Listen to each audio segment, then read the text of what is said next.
Hello, so here we are. This is Inspiration Station. Here with my homie Prev. What up? Prev1, what's up? What up? Nice to see you. You too. So, we're just gonna do a little up close and personal with my homie here. Talk a little bit about the albums coming out, places we can see you and your awesome crew, and see what's up with Battle Axe. Word. What's up with the homies? Word. So, I have a question for you about one of your interviews with MV Remix and your freestyle at the Red Room. I wanted to ask you, what do you think about the local venues, and what are some of your favorite spots in Vancouver to play in? Well, you know, I still think the gem of the city is to be able to play at the Commodore. Of course. Nice. Great sound, great crew, just, you know, awesome, super professional. Nice. And intimate, but still large enough that you can drop some energy. Nice. I love the Red Room as well, actually. I hadn't gone there for quite a while until we played there a few years ago. But it became a great place for us to be able to perform. Great stage again, great sound, and I like the way that it's leveled off. Nice. But I think Vancouver's a place where, you know, especially for hip-hop, we have all these great underground sort of venues. Of course, it's changed from when I was sort of coming up to what it is now. But, you know, you look at places like Fortune Sound Club. Not only great people, G-Man and Risk, what up? What up? But Flip up. what up, Flip? What up, Swinger? What up, Chemo? Yeah, Damn, that's right. we could just keep going on. Yeah, we're just gonna go on. But you know, I think it's great because here's some cats from back in the day who are now taking, you know, bringing a music venue in and bringing in all these great, amazing bands Like that we love Safu to Saturday? see. Come on, like Yeah. just, whatever these guys touch, it's like they got the Midas touch, right? So Nice. so it's great, but I think it's important for Vancouver to have places like that and venues where we can still connect with the community. Hell yeah. Okay, sweet. Also, so another tracks I wanted to talk to you about too was watching some of your videos online, and I just wanted to know what inspired some of your tracks. Like some of my favorites would have been Inception. Oh yeah, For word. that track, Yeah, I or love that that song. video. What inspired you to do those tracks? Well, as is I don't know the right way to say this. When Swollen goes into the studio, we know that it's time to work. Also, when we go on tour, it's work time. For sure. Other time is when we're not doing those things. It's leisure time and time to build the other things and get that inspiration. Maybe I'll start by saying that what's awesome about being in a group is that when all the individuals are momentum forward and they're pushing and they're focused on the end goal, and you get all that energy in a room. It's All amazing together. creative energy. Nice. So when we go into the studio and we have that sort of energy and that focus, we really are able to tear down those boundaries and those parameters and just say, let's just do what we feel in the gut. And so you get songs like Inception that have a lot of truth on it. Nice. And obviously the beats provided by Rob Viking, Sea Lance, What up, Aspect. Rob? What up, Rob? Oh yeah. So it's, you know, it becomes a family sort of generated ideology when we get back in the studio and start recording stuff. And so Nice. you just have this open landscape, this open palette, this open canvas to be able to paint whatever you want. And luckily we end up usually painting with the same brush strokes. It's pretty rare that we bring different tools to the set. Nice. Yeah, Nice. Okay. Yeah. Okay. Anything you want to add? Well, no, I was gonna say maybe we bring different tools, but they all add to what the painting needs to be or what the end goal needs to be of what the record looks like. Obviously, that's you know, good. Matt and I have our own styles, a way of speaking, a way of phrasing things. Rob's got an amazing talent with the beats, and so you bring it all together and it becomes Swollen Members. But Nice. yes, sorry, That's awesome. different tools, but for the same set. Same end result? Yes. Okay, sweet. Yeah. So yeah, well, that's the other thing I was going to say is how do you guys juggle your differences in terms of having creatively different projects going on where, you know, he's got his solo project, you've got your solo projects, but you're still supporting each other in that. So kind of how do you do that? You know, what's your advice to young artists that are trying to do that? Well, yeah. I think one of the great things about it is that we have already the solidity of the solidarity of family. Yeah. Rob, truth be That's told, important.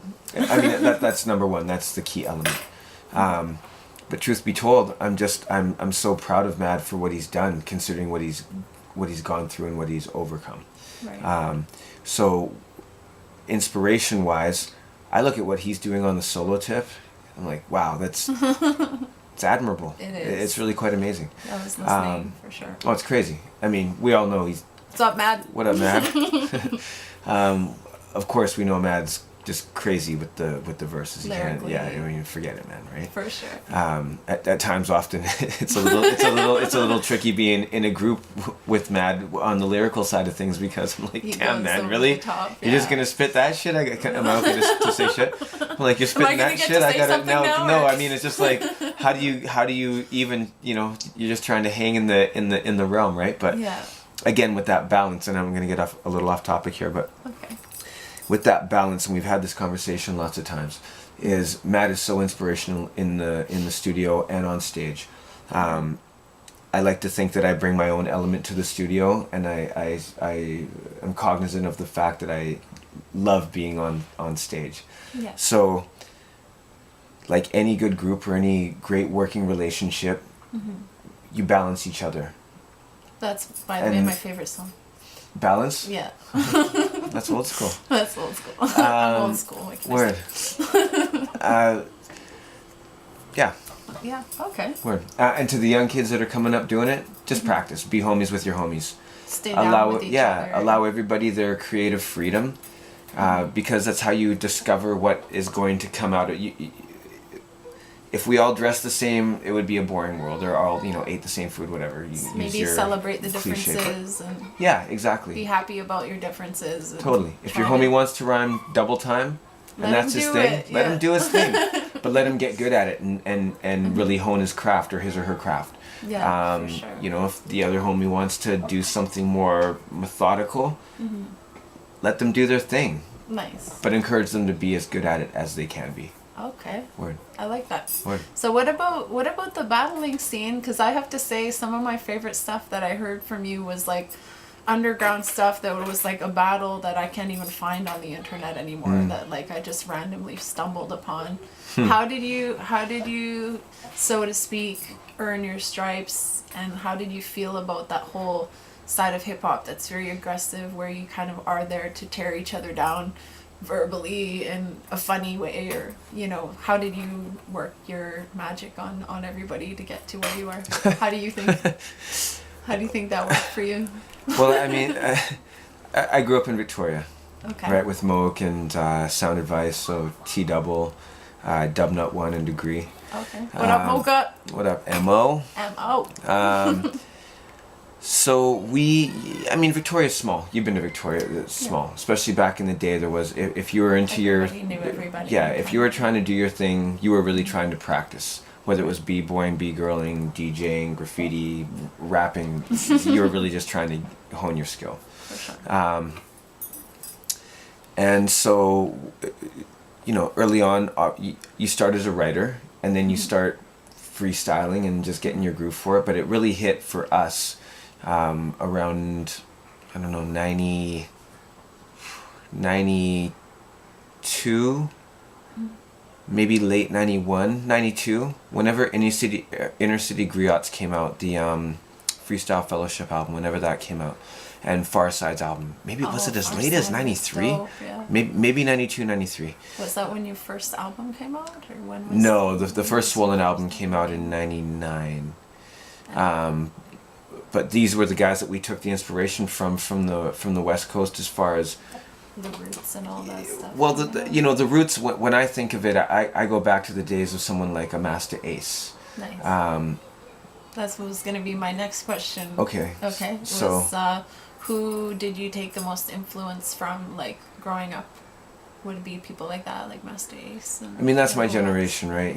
I came from the, your Master Aces, Cool G Rap, DJ Polo, BDP, Public Enemy, Beastie Boys, Third They'll Base. come out at the same time too. So. and so much stuff, so much Jungle Brothers, Tribe Called Quest, De La Soul, you know, the list goes on and on and on. Big Daddy Kane, you know, the list goes on and on, of course. Maestro Fresh West, you know, Michi Me, like Maestro. Dream Warriors, you know, old school, what up, mice? You know, just great inspirational, foundational, forward pushing music. Feeling good music. Yeah, too. like and a real identity then with hip hop, where you were part of you felt like you were part of a small sect, like you felt like, you know, you knew you had crew, you knew you had family. Yeah. Case in point, you'd go somewhere, we go to the B-Boy Summit down in San Diego, then it moved to LA, you go to LA. You didn't necessarily need to know anybody, all you had to do was get your way down there. And then meet somebody. Oh, yo, what do you do? Yo, I'm from Vancouver. Oh, you're from Vancouver? Yo, my mom said I could have 5 people at the crib. Let's roll, bro. Nice. Word. Just like chill on someone's floor for the night, and then, you know, bounce next place, and you know, you couch surf for 3 or 4 days and jump back on the Amtrak or the Greyhound and head back to Vancouver. Figure your way back home somehow, yeah. Yeah, totally. But that journey. Yeah, just real dope, old school elemental shit. Nice. I feel that. Word. I feel that. So let me see. What was a good one? What inspired you? I noticed I really like your titles for different things of what you guys did. Like, I know with Mad Child, he just dropped that Dope Sick, which was really dope, and I've been listening to it a lot at parties and stuff. And I noticed you're on that too, which is dope. Grenade launcher? Yeah. I gotta give a shout out to Slane. What up, Slane? What up, La Coca? Nice, La Coca Nostra. So what inspired your album titles? I know with him, he was talking a bit about his struggles with drug abuse, and I watched a little clip about him opening up about that. What inspired your titles for your albums? What do you think? I suppose it's a rundown from beginning to end of the albums you dropped so far. If I could, well, let's see if I can remember them in sequential order. Okay. Now it's a test. So, well, Balance, clearly the first album. Again, I just think so aptly named. A point where we were just starting the group, we're figuring out, I'm this person, you're that person, how do we make both of these people work together and make it cohesive and look towards that future prospect. And I think it was a great example of me really just for the first time. Up until that time, I think I'd maybe only recorded about 3 or 4 songs total, nothing, not even an EP, but like thousands of hours of freestyling. Of course, yeah. The ones you wish you caught that nobody heard, it's just between. But you know, I don't mind that. I don't mind that. I really believe that's for me. That's where I am able to dial into freestyling. Is you know, you do radio shows and you do things where people are like, yo, now drop a rhyme. I'm cool with that. I'm great with that. It's all good. But where I see for me personally, where I see the switch really turn on is when I'm in a room of people and it's just me a cappella and you're just feeding off of that vibe. That's my favorite. That's what I love. Yeah. That's how I love channeling it. Nice. But I definitely you and respect. a DJ? No, just I love going a cappella. Okay. Not that I am opposed to going over beat. Obviously, that's I'm great with that too. I love that as well. Nice. But I love just being able to play with those cadences and those rhythms, and I think that's really actually helped me with my writing. For sure. But as far as the titling goes, you know, you walk through the sequence, we've sort of become a bit superstitious where we feel that the best albums start with B. So you got Beautiful Death Machine, obviously our most recent Swollen collaboration. You know, Balance, Bad Dreams, Black Magic. That's what I wondered about the Beautiful Death Machine. I kind of was curious about that. What was your thinking behind the title? Like your love of cars, or you know? Well, that one actually came. A cool cover. It is a cool cover, yeah. The inspiration for that one came from a movie actually. Oh, okay. So we saw that in a movie, and we sort of both looked at each other. Okay. Truth be told, it was Talladega Nights. Okay. Do I have to see? Is it a good movie? Oh, you haven't seen Talladega Nights? No, I haven't. Oh, it's brilliant. Yeah, it's brilliant. Super funny. Comedy. Oh, okay. NASCAR satirical piece. Nice. But there's one point where you know, one of the characters says to another character, "Look at that beautiful death machine." And Matt and I had gone to see it in the theater together, and I turned to him, and he like, turned to "That's me. the album." Well, I didn't. I just we didn't say anything because we were in the movie theater. But in my mind, I thought he's going to use that for a line. So I kind of looked at him like, yeah, that's definitely a Mad It's in Child there line, somewhere. "Beautiful Death Machine," right? So Nice. yeah, go. So we got out of the theater. We watched the whole movie. We got out of the theater, and he said, "You thinking what I'm thinking?" I said, "Yeah, you're going to use that line in one of the next rounds." He said, "No, I was thinking we should use it for one of the names of one of our albums." I was like, "Yo, that's brilliant." Nice. So it had been a long time coming. I think people had been hearing the name "Beautiful Death Machine" being thrown around for a bit, and then we ended up putting Daggermouth out first. Oh, okay. Yeah, so Daggermouth was technically in the time slot where Beautiful Death Machine would have fallen, except we decided let's really sit down. Daggermouth was a really an organic clawback album for us. I felt like we sort of sat down and said, "Guys, let's get it back. Let's put everybody's minds back in the same room Back and in start the just game, like yeah. let's go. Press the green button and let's do this." Nice. And that was Daggermouth. And go that- time. Yeah, it's go time. And then I think from there we just followed on that momentum. That's awesome. Right. So another video I saw that I was curious about, where there was a lot of breakdancing, I thought was really dope, was Razor Blades. Word. Was it? So Yeah. who's the female vocalist in there doing the hook? Yes, that is Really like Malia. That is my friend Malia May. I like her. Yeah. Yeah, she's awesome. That She's was awesome. cool. Super talented, great voice, great dynamic. I love her. She's Nice. old school. She's a daughter of my old school friend Shane May. Oh, nice. What up, Shane? Okay. But But I just really enjoyed the hook, and I thought it was cool that in the video you guys had a lot of breakdancing, and you were really dynamic in the video. And then how do you channel that to make your videos so funny? Like some of the videos I was watching with you and Mad Child were just making me laugh and were just entertaining to watch. So Yeah. how do you channel that to the visual format, right? Like, Look, every song has its precipice, or sorry, its sound, its style. yeah. For things where it's a little more lighthearted, you just get to have a little more fun. And just as an artist, I think you just innately Just throw respond around to that. ideas. Yeah. And you get on set and the camera starts rolling.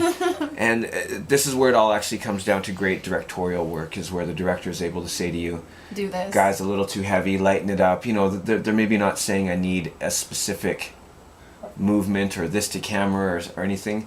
You're, a lot of times with hip-hop videos or rap videos, you're doing performance pieces, right? A lot of just give me motion and Choreographing make sure you get your lyrics on Yeah. cue. Sing on time for God. Yeah, totally. So yeah, that just comes down to just us having a blast, and again, that energy of being able to be Just be totally yourself. comfortable in our own skins and realize that that's what makes the group dynamic work. Have fun with it. Yeah, because it is fun. That's awesome. Word. Yeah, no, I really enjoyed watching your videos. I was just like doing my research online and kind of trying to get up on what's up.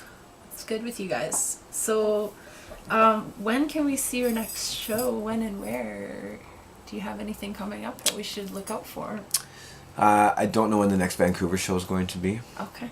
I think Matt is going to be. When is this coming out? This interview. This is coming out within a week.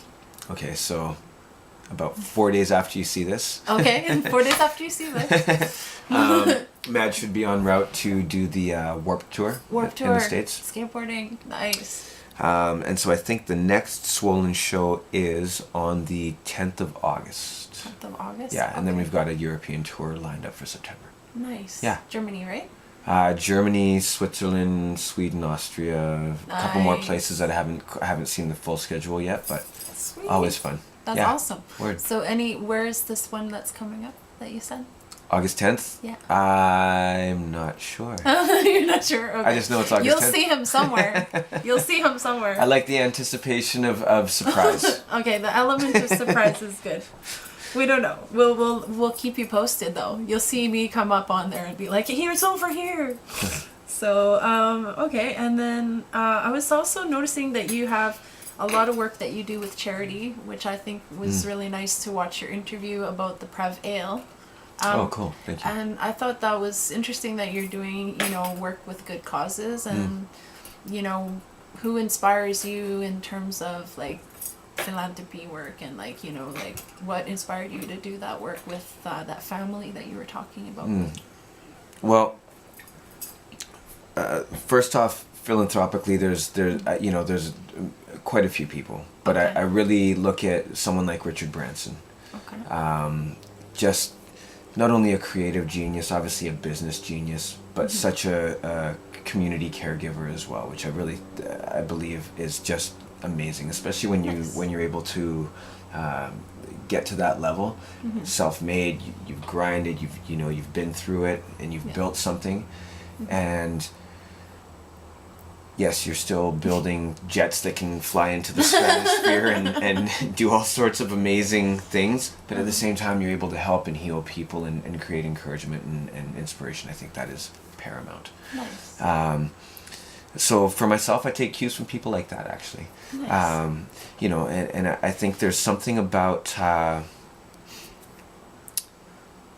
having carved your own niche and being recognized for it, that just intrinsically you feel there's a stage where it's give back. You know, I think when you're younger, maybe you don't get that You don't get idea. a chance to Well, do you it. don't get that idea. I don't think it quite sets in. Yeah. Yes, you know in your heart it's good to do good to other people, but I think as far as like really having a focused charity or something to work towards, Yeah. maybe that's something that comes later with a little bit of maturity, wisdom, knowledge, however you want to categorize those three Nice. elements. But yes, so that's been my inspiration, is just That's it's time to awesome. give back. Not only are you able to do good things, which is great, and you know, I was able to have a beer with my name on it, which is That's pretty awesome. Which is pretty awesome. Props to that. Thank you. What up, Red Truck, Champagne, up? Saint Nick? You know, but it also feels good. You know, it is rewarding to be able to celebrate that community. position. To be able to celebrate community, I think, is an important thing. On a human level, on an entertainment level, just generally, I think it's nice to be able to give back. Nice. Yeah. That's awesome. Word. So that's what brought me to one more thing was when I first saw you, I think what separated me seeing you as a fan when I was just a young fan was the fact that you took your time to talk to your fans. And I think that that's what separated me wanting to talk to you and interview you first, you know, as pick of the month for Inspiration Station. Thank you. You know, that was wise because just remember you taking your time to shake hands with everybody. You know, we were at Sonar and I was like, hey, my homies want to meet you, and you're like, yeah, okay, cool. And you know, and you said hi to everybody on the way up to VIP, which I was like, that's At the cool. upstairs, Yeah, I I'm know like, that that's upstairs, nice, man. Like, you know, you shake hands with people as you're walking through the crowd, and you're not like too cool to just like be human, right? I think that's what brought me to feel like that's a really humble way to approach being an artist. You know, I'm an artist too, and just coming up that way. Growing up in those same hoods, you know, like in Kitsilano, watching the drama skits and all that stuff was like just the beginning of a journey, right? No doubt. But I always thought you would be meant for great things, and I'm happy that you guys have come so far, and Thank you. really appreciate you having me here. Thanks, EKkO. Thank you. Yeah, Word. thank you. Word. Word to that. So yeah, I guess that pretty much wraps it up. Might just have time for one more question. What role does family play? Because to me, family is a big deal, and I noticed that you're pretty close with your family too, from what you're telling me. What role does your family play in your success? Well, I have to say, Just to get a little personal. no, it's Okay. awesome. It's awesome. I mean, well, growing up, my mom was very inspirational, always very encouraging. I sort of started, I would say my love for performance or entertaining started maybe around third grade, fourth grade, Yeah, fourth grade. going back. Yeah, it's going back a little. But I remember I played the farmer in Okay. in one of the plays. You know, the end of the year kind of performance works thing, right? auditorium and Yeah, everything, exactly. I played the farmer, and then from there I fell in love with it. I couldn't get enough of it. It's, Nice. doing lots of theatrical work. The drama. Yeah, I mean, elementary school, how dramatic really is a school program, right? But you sort of get your taste for it, and then you go to junior high, which for me, when I went to school, was 8, 9, and 10. And we had an amazing theater program, actually, where we ended up doing a great end of the year festival and entered the Island Art Performance Works theatrical competition thing. Nice. Came second after Oak nice. Bay. Oh, okay. Yes. But that was awesome. It was the first year that our school ever entered. Oh, okay, nice. And we came second, so it was cool. And what school was this? That was Spencer. Oh, okay. Yeah, that was my junior high, which is where I met Mocha. Oh, okay. He had already gone on from the school, but he was the date of my friend Dana Thieven, my grade 10 graduation. I was on student council. I was vice president. Oh, okay. Dana was secretary of treasury. Oh, okay. And all student council was allowed to bring a date, so she brought Mocha. Oh, I was nice. like, oh, you're. At There that you time, are his name again. was different. Oh, okay. I remember. So I'll let him disclose that. I won't blow his spot up. But